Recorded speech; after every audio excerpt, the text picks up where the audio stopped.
back again. This is gonna be part 3 of my window installation. You can see here, it came out very, very clean. This is probably the best cut I've done yet. It looks like it's nice and level and even with the other window. Looks like it's straight on the side of the van. So now what I'm gonna do is, I've got this crescent shaped file. So it's flat on one side and then bowed on the other, and it has these really coarse cross hatches. And this does a really great job going around that cut, smoothing down all the rough edges. And then once I get done going over the edges with that, I've got this really coarse sandpaper. It's the coarsest grit there is. Then I'll go over and sand everything nice and smooth, and I'll be careful not to scratch up the white paint. So I want to kind of keep the sandpaper like that and not like this. All right. So, right. Let's go ahead and I'll pop the window in and show you guys. Seem to be having a little technical difficulty. I need to get up on this ladder a little higher. All right. So if you listen to this noise real quick, hang on. That's me shifting it left to right, just kind of trying to gauge how much extra space I have and try to center it as best I can. Okay. Then I'm going to pick up on the bottom of the window a little bit. Yeah, it's pretty good. Now I've got some tape here.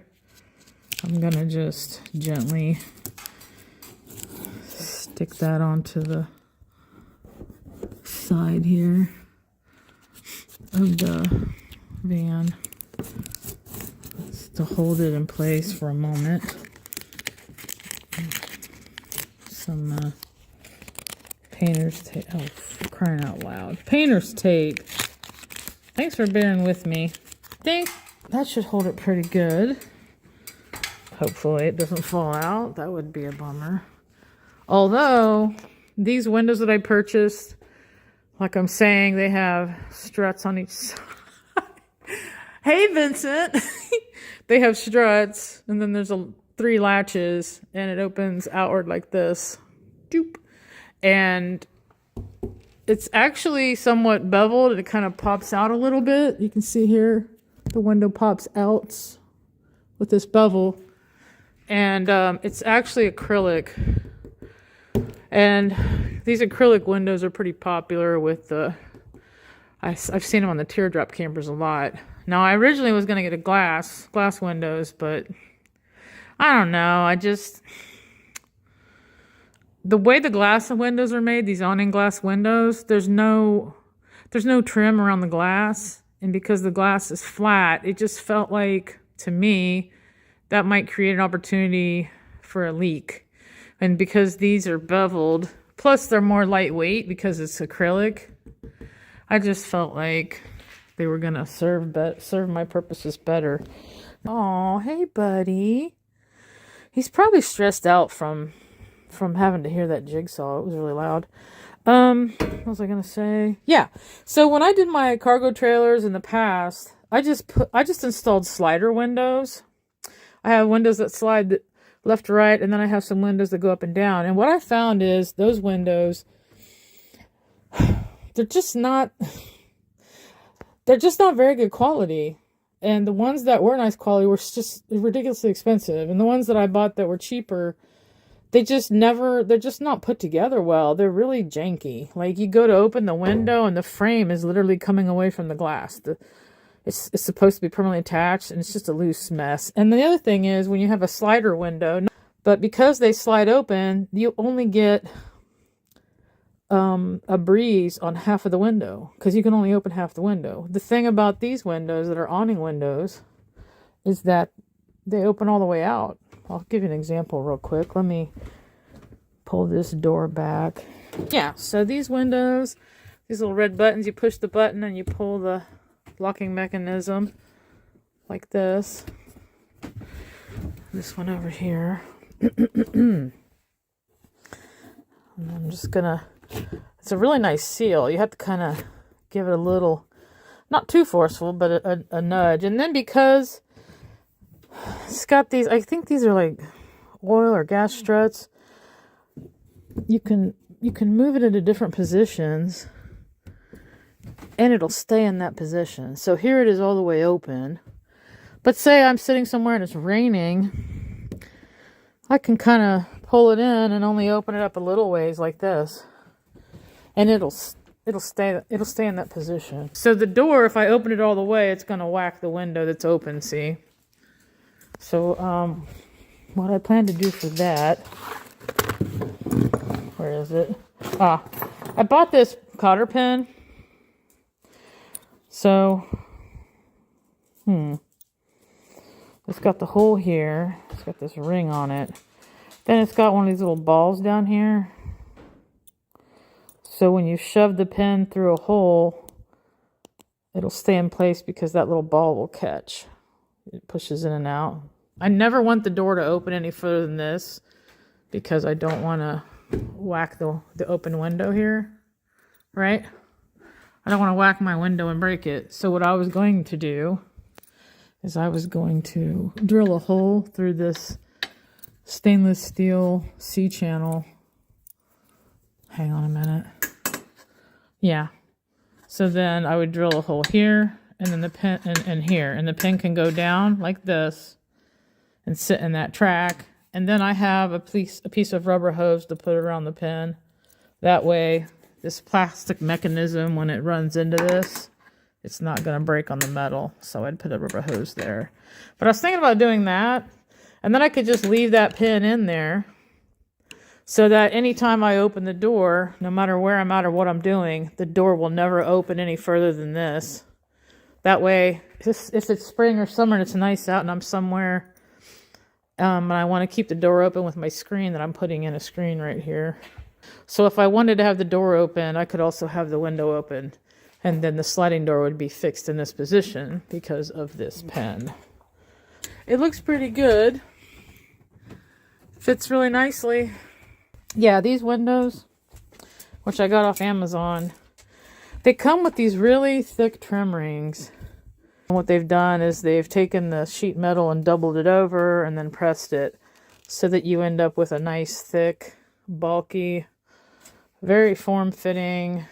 And another thing I found with these is where they have the holes drilled, they're nice and even. And when I bought the slider windows in the past, the holes that they drilled were just willy-nilly. Some of them weren't even like centered on the trim ring. So it made it really difficult to install the window because the holes that were drilled weren't lining up with the track on the window. But this company and these windows, the holes are very nice. And they're all spaced apart very evenly. It's just a really nice quality, very nice quality trim ring in my view. All right, well guys, I've blathered on long enough. Later on down the road, probably a few months from now, I'm going to install a window in this back door. But that's not a necessity. There are other more important things I need to do on this van before I blow more money on windows. Above the kitchen area, there's going to be a big sunroof hatch up here, which that hatch is going to cost an arm and a leg. I've tried to find inexpensive hatches, but they don't exist.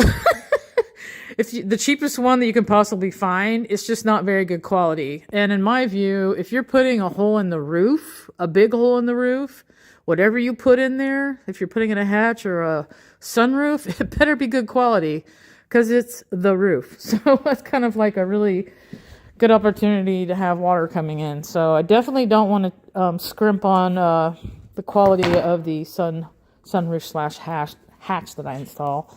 Hope you all are having good luck with your builds. If you have any questions about any of the stuff I've done here, I'm happy to answer them. I'm not an expert, but I've done this a few times now. This is my third build, and I've learned a lot, and I would love to help anybody else out. Hey guys! guys, how's it going? Heidi back again here in beautiful sunny Ohio. It's finally got kind of warm. It's in the 50s here. I'll show you what I'm working on right now.